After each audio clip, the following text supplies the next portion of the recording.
What's up everybody? Today's tool repair video is fixing your palm sander. A really simple fix. Check out my Patreon and Instagram. They're in the description.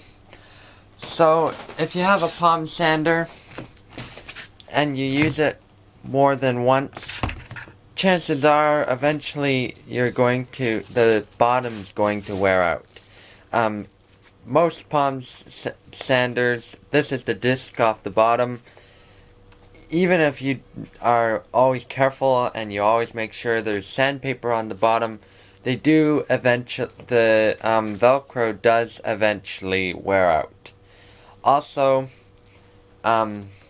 this one I'm replacing, the Velcro is fine, but it's just as you can see, the base has started to disintegrate, and I could actually pull the Velcro right off this plastic backing if I wanted.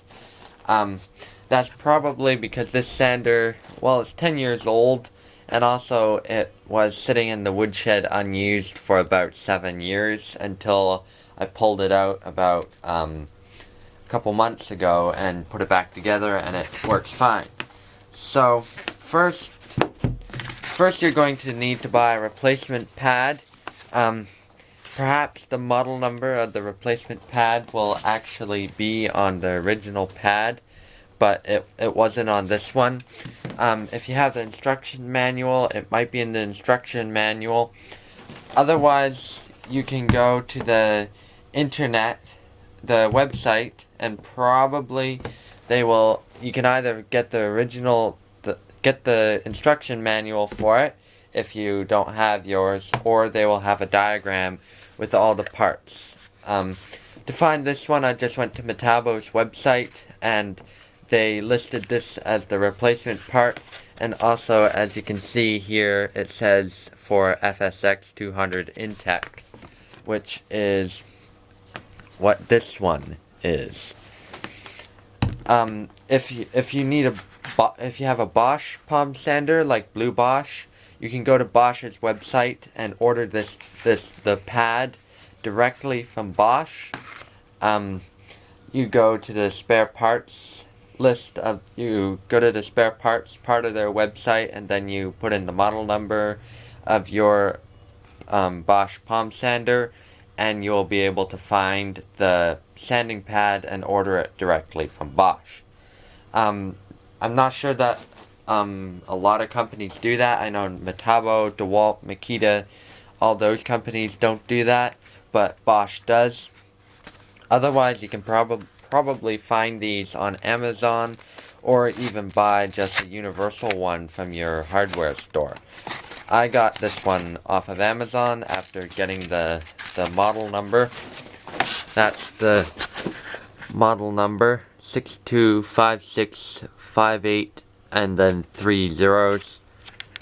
And this is for the FSX 200 Intech Metabo palm sander. So that's what it is. And this isn't really an expensive fix. This cost 18 bucks, but there were other brands that were like 12 bucks.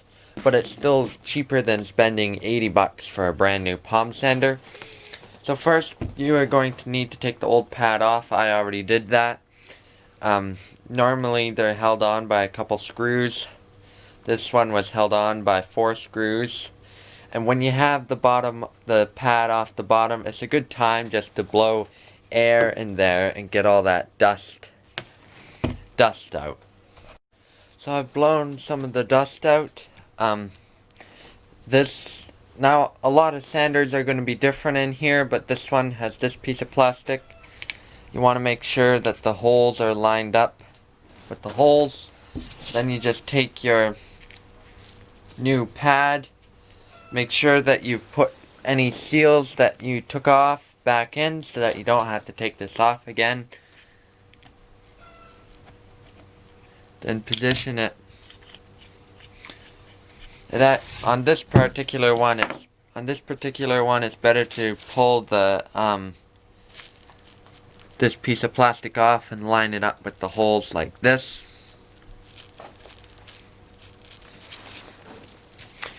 And if there's a bearing in here, you may want to make sure that it's not dry. Like this one, I can spin smoothly on it.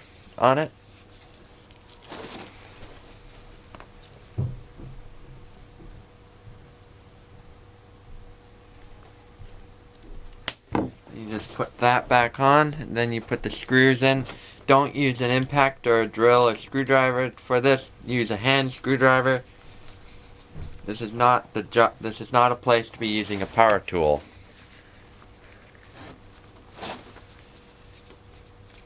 Don't tighten them all the way down until you have all four in, and then tighten them in turn. So now that I have all four screws loosely tightened, I'm just gonna tighten them all. You want to put a lot of pressure on your screwdriver so you don't slip and strip the heads.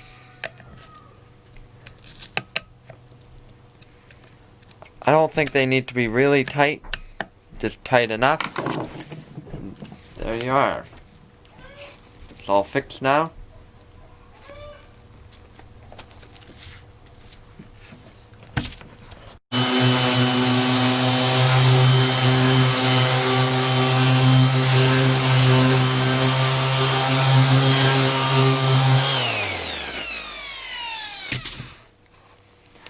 So, it's fixed now. Simple way to get your palm sander back working. So thank you for watching, and I'll see you next time.